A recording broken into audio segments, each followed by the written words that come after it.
Drogas. Desde siempre, el ser humano ha consumido drogas, bien para curarse, bien por el mero placer. Pero todas las drogas hacen mella en el cerebro. Así el uso de drogas han acompañado al hombre en casi todas las épocas de la historia. Dependiendo de las culturas, las drogas han tenido diferentes significados. Además del efecto químico que producen, es importante lo que representan en cada momento de la historia y los pretextos para su consumo. Si a los efectos que la sustancia tiene sobre las personas se le suma la pérdida del significado original de la sustancia y la descontextualización del uso, los riesgos de establecer una relación problemática con la sustancia aumentan. Si además el consumo se extiende, cada vez es mayor el número de individuos que tengan problemas. Cuando la sociedad tiene drogas totalmente aceptadas y no aceptadas, esto genera situaciones muy contradictorias. Se puede estigmatizar a un grupo muy concreto de consumidores y contribuir a disminuir la percepción de riesgo de la sustancia socialmente aceptada. El consumo de drogas está influido por múltiples factores, sin que puedan identificarse una causa única. Junto con las características propias de cada droga, también juega un papel importante las características del consumidor. El individuo no es un elemento pasivo ante los efectos farmacológicos de las sustancias. Un tercer elemento que hay que añadir es el contexto social, la influencia del entorno, de la familia, el barrio, los amigos, los valores culturales de la sociedad, la disponibilidad, etc. Los factores que pueden influir en el consumo de sustancias se han denominado factores de riesgo. Serían aquellas circunstancias personales, sociales o relacionadas con la droga que hacen más probable que un sujeto se inicie en su consumo. No son causa directa del consumo, pero predisponen para que éste se dé. La adolescencia es una etapa normal del desarrollo donde se producen fuertes cambios, tanto a nivel físico como psíquico.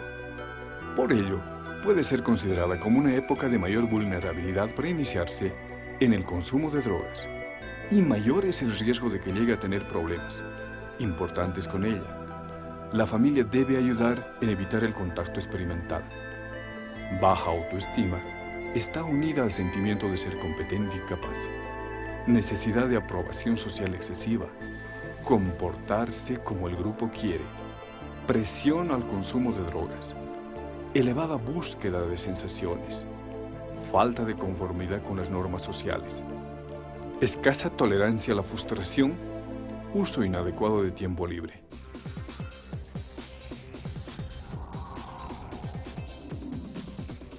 Se han mencionado bases genéticas de la farmacodependencia. La vulnerabilidad o predisposición genética a la dependencia de sustancias posiblemente esté ligada a varios genes distintos, cada uno de los cuales produciría un pequeño efecto que podría incrementar 2 a 3 veces el riesgo de desarrollar dependencia de sustancias. Existen dos tipos principales de genes que han sido asociados con la dependencia de drogas. Los que tienen probabilidad de ser específicos a la dependencia, en particular, por ejemplo, receptores nicotínicos y fumar, metabolismo del etanol y la dependencia del alcohol, y los que cumplen un papel común en todas o algunas dependencias. Las alteraciones genéticas en varias combinaciones de los genes de neurotransmisores y receptores, es decir, serotonina, norepinefrina, GABA, glutamato y opioide, que pueden modificar la función de las neuronas dopaminérgicas, pueden poner al individuo en un riesgo de dependencia.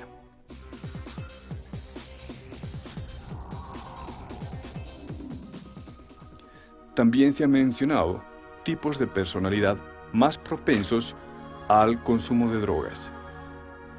La personalidad límite, la personalidad dependiente, la personalidad histriónica y la personalidad antisocial.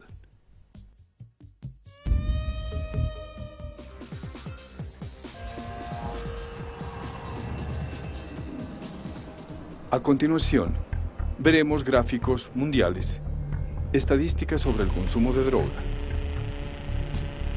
Lo que hace referencia a nuestro país menciona, según la prensa, que la marihuana es la droga más consumida por nuestra gente. Luego está la pasta base, clorhidrato de cocaína, éxtasis y anfetaminas.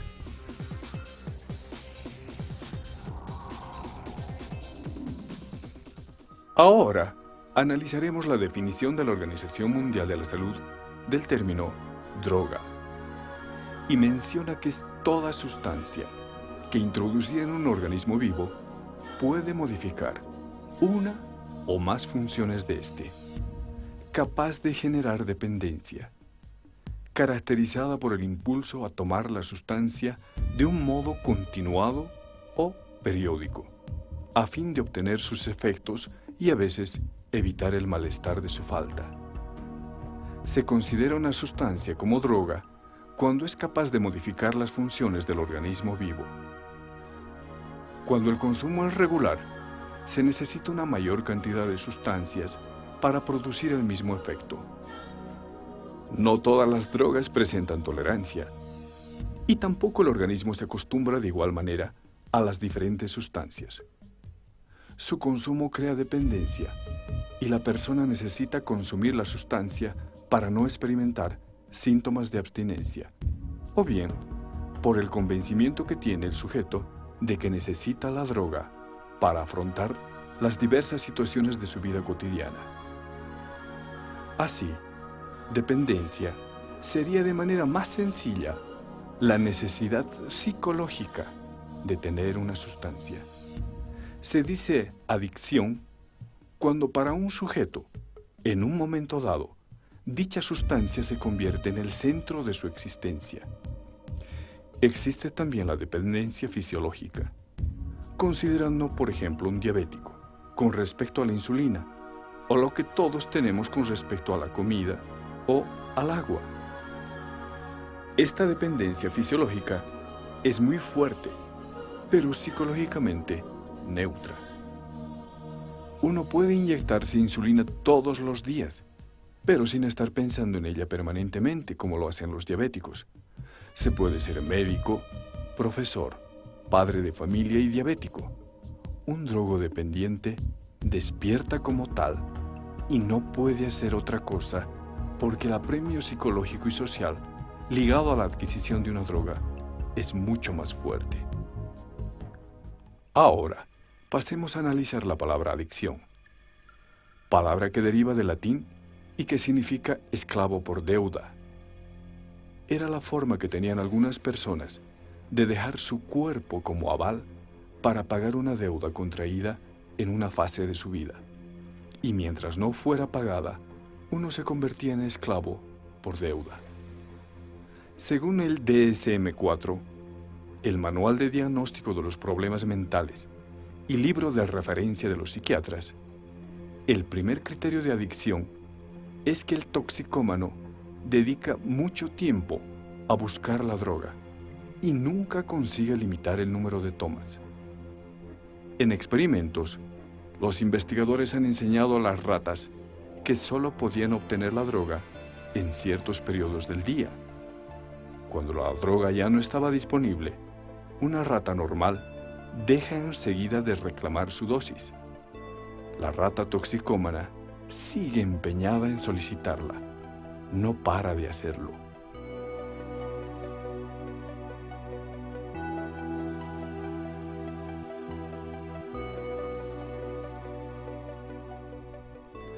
Un segundo criterio está en relación al grado de motivación. El toxicómano está dispuesto a mostrar esfuerzos desmesurados para obtener la droga. La rata normal, tras un centenar de intentos, decide que basta, que es demasiado. Pero nada detiene a la rata toxicómana. Está dispuesta a llegar al agotamiento a fin de obtener su dosis.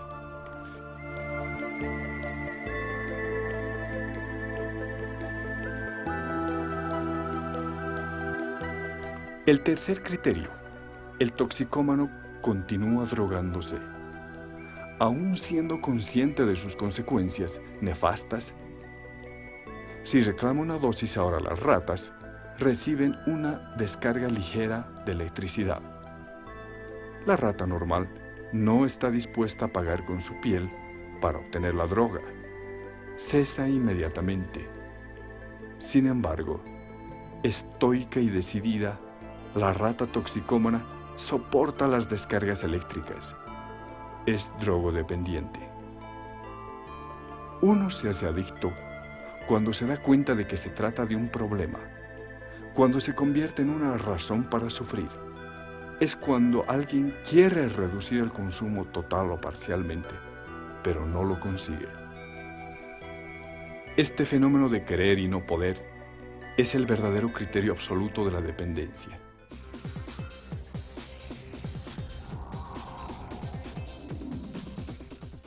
A continuación, haremos referencia a los circuitos neuronales fisiológicos.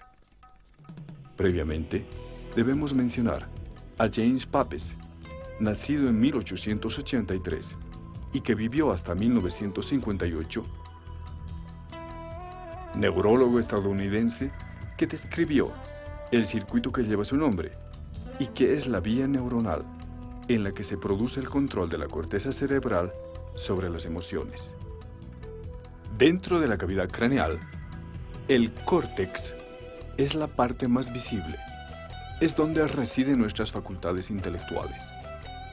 Bajo sus repliegues, en una zona oculta, se encuentra el área límbica, que gobierna las emociones y las motivaciones, y es aquí donde las drogas actúan. Para ello, todas las drogas piratean el sistema de comunicación del cerebro, pues nuestro cerebro se pasa la mayor parte del tiempo hablando consigo mismo. Su buen funcionamiento se basa en el diálogo incesante entre nuestras 100 millones de células nerviosas, las neuronas. Para hacer circular la información, las neuronas envían mensajeros químicos denominados neurotransmisores. Bien sea el dolor, el placer o el ritmo de intercambio de información, los neurotransmisores regulan un equilibrio sutil y complejo del que depende el conjunto de las funciones de nuestro organismo. Entre cada neurona existe un pequeño espacio en el que reina una intensa actividad. Es aquí, en la sinapsis, donde actúan los neurotransmisores, para hacer circular la información de una neurona a otra. Se dirigen a sus receptores correspondientes. Todas las drogas utilizadas por el hombre, la nicotina, la cocaína, el alcohol, los opiáceos, los cannabinoides, los estimulantes del cerebro, todas estas drogas tienen una cosa en común: liberan dopamina. Así pues, la dopamina es efectivamente el centro de sus circuitos de recompensa, por no decir de sus circuitos de placer. La dopamina no asciende a cualquier parte del cerebro. Se concentra en el área límbica, a nivel del cuerpo estriado, y más en concreto, a nivel del núcleo accumbens, que sería el centro de las sensaciones de placer provocado por la dopamina.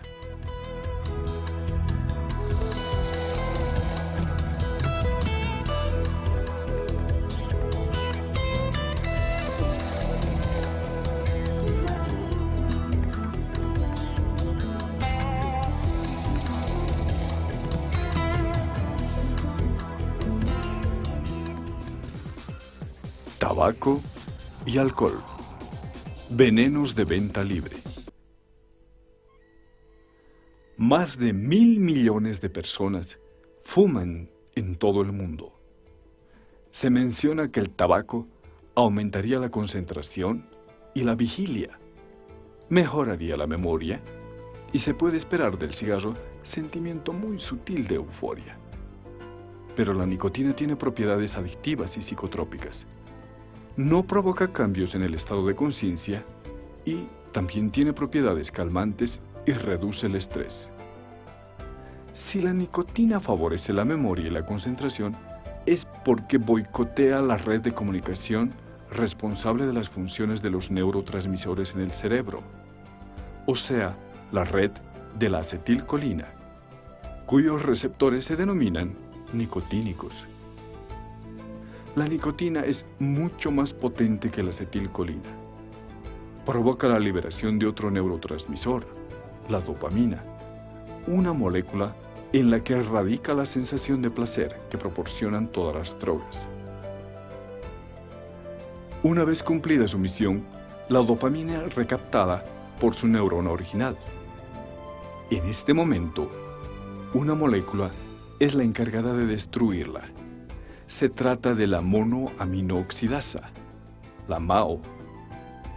Cuando alguien fuma un cigarrillo, varios productos químicos, como el arsénico, butano, amoníaco y otros 4.000 productos químicos que hay en el tabaco, impiden a la MAO destruir la dopamina. La inhiben. El resultado, la dopamina estimula sus receptores más tiempo del previsto y aumenta el placer. Este mecanismo tiene un efecto incluso antidepresivo. Se debe aclarar también que el tabaco a la larga altera la memoria y las funciones cognitivas importantes. Se ha descubierto que hay 3 zonas específicas en el cerebro en las que hay una gran regeneración de neuronas llamadas el hipocampo. Estas nuevas neuronas parecen ser importantes para la memoria y se ha demostrado que la nicotina reduce en un 50% la producción de estas nuevas neuronas, o bien bloquea y mata la producción de estas nuevas neuronas. Además que es un factor de riesgo a la hora de padecer Alzheimer y tiene efectos nefastos y severos sobre los vasos sanguíneos del cerebro.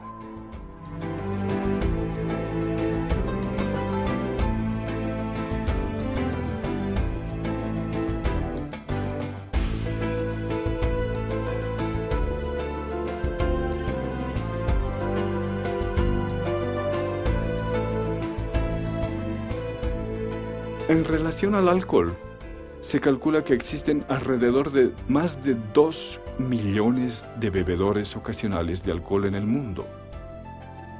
El alcohol goza de una difusión extraordinaria, atraviesa la membrana celular, se distribuye fácilmente en el cerebro, la placenta, las neuronas y actúa sobre diferentes receptores. La mayor parte de las drogas concentran su acción en un tipo concreto de receptores. El principal ingrediente del alcohol, el etanol, golpea casi todo el sistema. Afecta a la red de la acetilcolina, de la dopamina, del glutamato y sobre todo al GABA. En el cerebro de un abstemio, el GABA actúa como un gran enlentecedor de la actividad de las neuronas, alcanzando a los receptores del GABA. El etanol exagera el enlentecimiento cerebral. Aquí es donde radica el efecto relajante del alcohol, pero también la somnolencia y la disminución de los reflejos responsables de 1/3 de accidentes mortales de tránsito. Por un mecanismo poco conocido, el alcohol provoca liberación de dopamina en el núcleo accumbens, que regula la sensación de placer, que juega un rol especial en la instalación de la dependencia. En el cerebro, se nota una disminución considerable del metabolismo de la glucosa. Además, altas dosis de alcohol atrofian el cerebro, que en la tomografía se ve a simple vista en algunos alcohólicos. Las lesiones son irreversibles. También se han relacionado factores genéticos y factores familiares.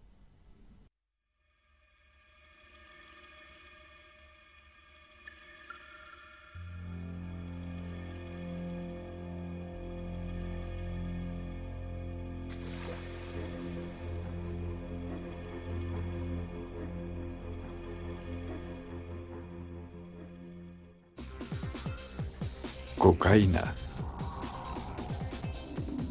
Para los países andinos, la hoja de coca es una planta sagrada y milenaria. Bajo el imperio inca, la quemaban y consumían en honor al dios Sol. Aún hoy en día, en nuestro país, los yatiris la usan para ritos adivinatorios. En Bolivia, Perú y Colombia, la mayor parte de los indígenas tradicionalmente mastican las hojas de coca como aporte de energía para resistir la fatiga, para eliminar la sensación de hambre. Aunque los campesinos tienen derecho de cultivar la coca de manera legal, para el consumo propio o para la fabricación de medicamentos. Sin embargo, pueden ganar el doble o más vendiendo su cosecha a los laboratorios clandestinos que fabrican cocaína. Se calcula que en la actualidad hay 13 millones de cocainómanos en el mundo, con 158.000 hectáreas dedicadas al cultivo de coca. La cocaína genera un tráfico colosal que promueve millones de dólares en beneficio y pone a pueblos enteros a expensas de los narcotraficantes. Esta es la hoja de coca. Este de aquí es su droga, lo que sale. Esto de acá. Esto una vez que se le pisa ya comienza a salir, mira. Sale la droga. Su nombre es el... Primero le ponemos esto. Para que tenga efectos en el cerebro, el punto de partida es puramente químico, con grandes dosis de cal, ácido sulfúrico y querosén, que sirven de fijador, más la hoja de coca procesada, se fabrica la cocaína. A partir de la cocaína, se fabrica también un derivado muy potente, el crack, que recibe su nombre por el sonido que produce cuando se expone al fuego y que se vende bajo la forma de pequeñas piedrecitas. Dentro de la cavidad craneal, en el área límbica que gobierna las emociones y motivaciones, es donde la cocaína actúa, pirateando el sistema de comunicación como se explicó anteriormente. La cocaína bloquea al transportador de la dopamina y no hay recaptación, por lo que se liberan grandes cantidades de dopamina en la sinapsis y toda esta dopamina activa receptores de manera muy importante. Estimulada por la cocaína, la dopamina se concentra en el área límbica a nivel del cuerpo estriado y más en concreto en el núcleo accumbens, que es el centro de las sensaciones del placer provocadas por la dopamina. Bajo la acción de la cocaína y otras drogas, la dopamina permanece activa durante la sinapsis 300 veces más tiempo que en estado normal. Esta avalancha en el cerebro de los drogodependientes acaba dañando los receptores de dopamina. Aún reparándose ellos solos, jamás recuperará la eficacia inicial, incluso después de años de abstinencia. Los daños cerebrales que muestran son cuadros depresivos y dificultad de concentración.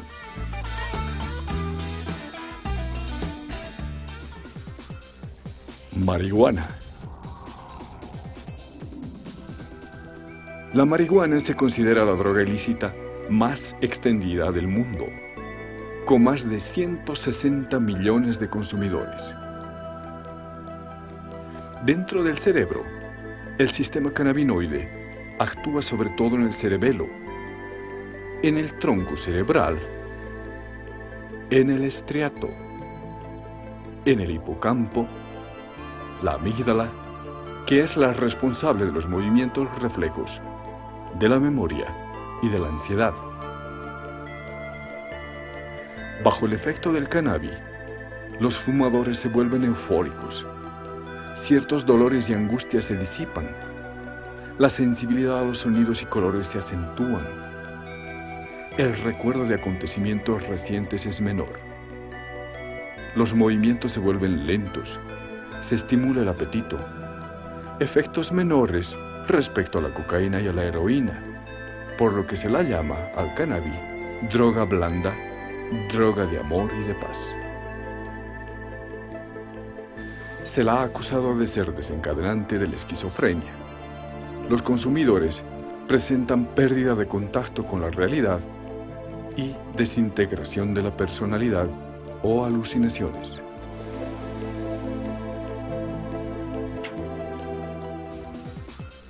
Opiáceos. Actualmente, se calcula que aproximadamente 16 millones de personas consumen drogas derivadas del opio. El opio y sus derivados como la heroína y la morfina calman el dolor y la ansiedad, pero estas drogas llevan consigo una terrible dependencia. El opio extraído de la savia de la dormidera es una de las drogas más antiguas del mundo. En Egipto, textos con milenios de antigüedad la mencionan como un medicamento contra el dolor, la tos y el insomnio. La heroína se produce a partir del opio y es mucho más potente y más adictiva. En 1973 se descubre la heroína, que al igual que la morfina, puede encajarse en los receptores opioides que poseen nuestras neuronas y que naturalmente es activado en caso de situaciones estresantes y dolorosas y que permiten al organismo, por ejemplo, enfrentar las situaciones de peligro. En el cerebro, los péptidos opioides estimulan a sus receptores en las zonas que controlan las sensaciones del dolor. Primero, en la columna vertebral, que conduce hasta el cerebro todas las sensaciones experimentadas por el cuerpo. Después, en el tronco cerebral, que controla los reflejos y los automatismos vitales como la respiración o el ritmo cardíaco.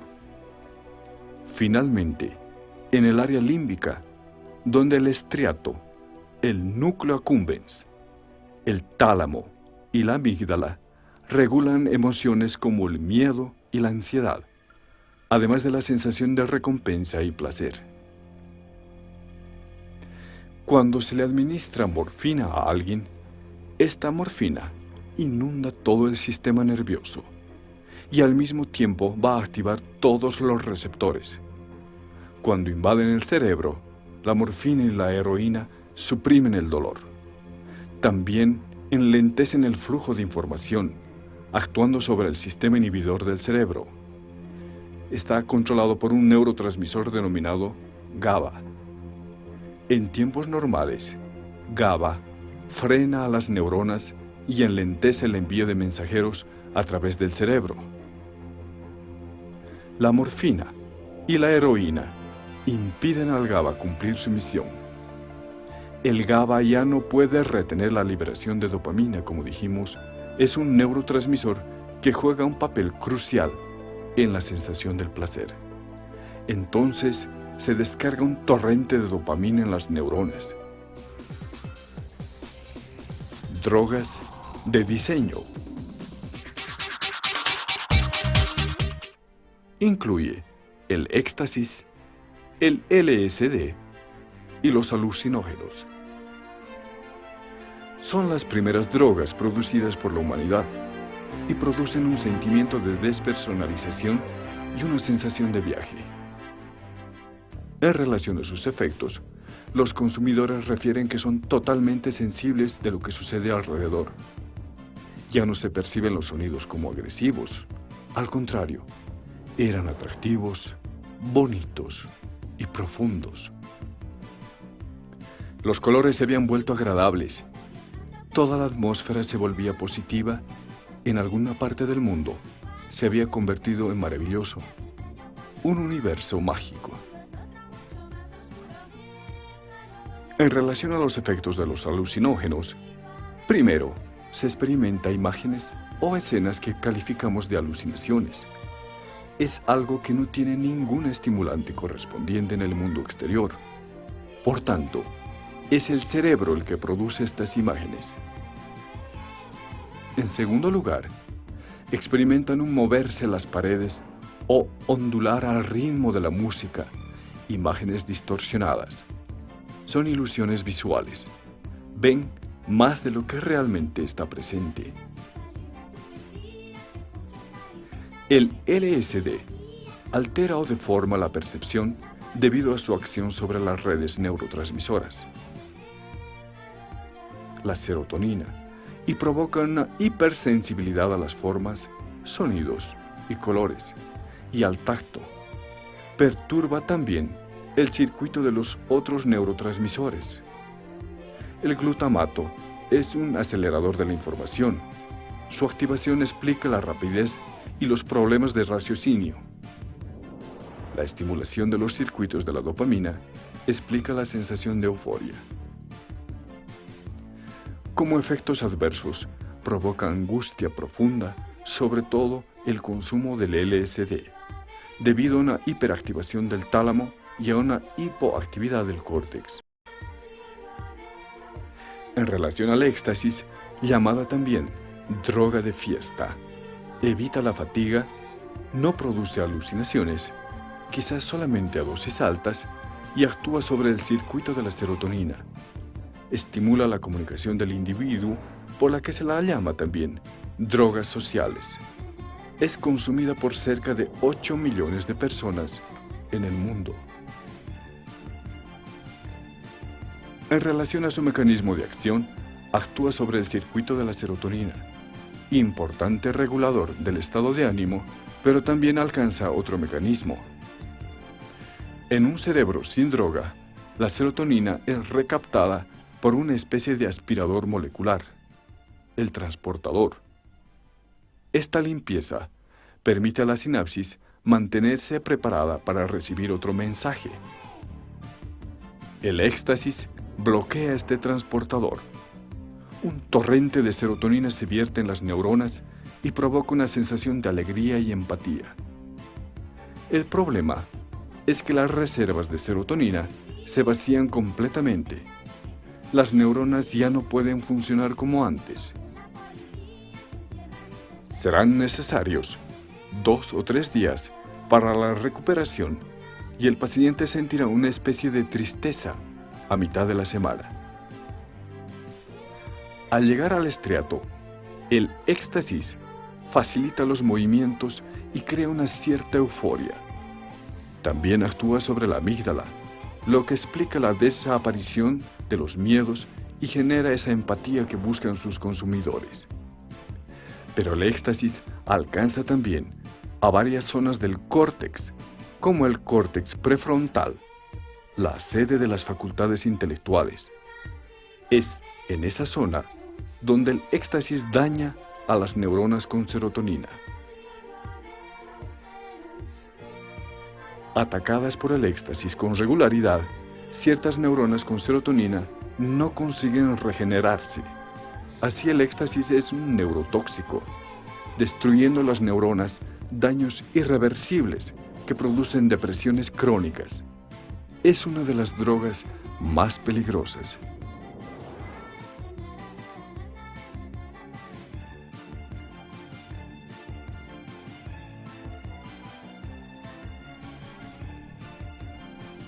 En terapéutica, tendrían algún uso en pacientes con estrés postraumático, como en los veteranos de guerra, o en pacientes que han sufrido violaciones o terrorismo.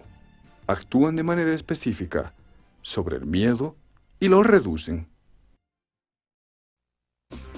Síndrome de abstinencia.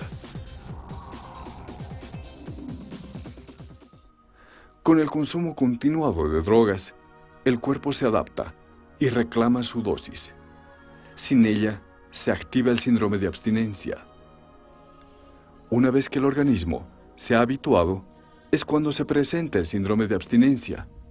La persona refiere que la sensación de placer que sentía al inicio, superior al orgasmo, que le hacía olvidar todos sus problemas existenciales, que se acababan las preocupaciones, se acababa el sufrimiento, pero posteriormente, si consumía la droga para estar normal. Sin embargo, si deja la droga, experimenta un sufrimiento absolutamente terrible. Este sufrimiento es psicológico. Vuelven las angustias, no consigue dormir. Pero este sufrimiento es también físico. Duelen todos los músculos, los huesos, y le puede provocar al paciente vómitos y diarrea. Necesita droga, y la necesita ya, pero va a ser esta vez la última. Una vez más, y se siente mejor. Otra complicación que acarrea la drogodependencia está en relación a los aspectos legales considerados en la Ley 1008, Ley del Régimen de la Coca y Sustancias Controladas,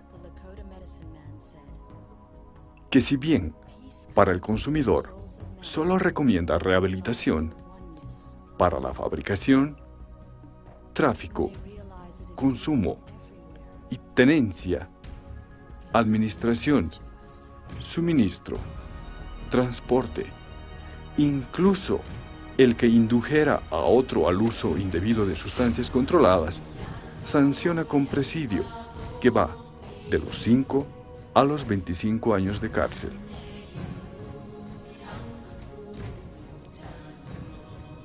Desestabilizado por su farmacia interior, el hombre sería un juguete de su cocina cerebral. La química cerebral conforma un equilibrio sutil, capaz de influir en nuestro comportamiento y particularmente en nuestra actitud frente a las drogas.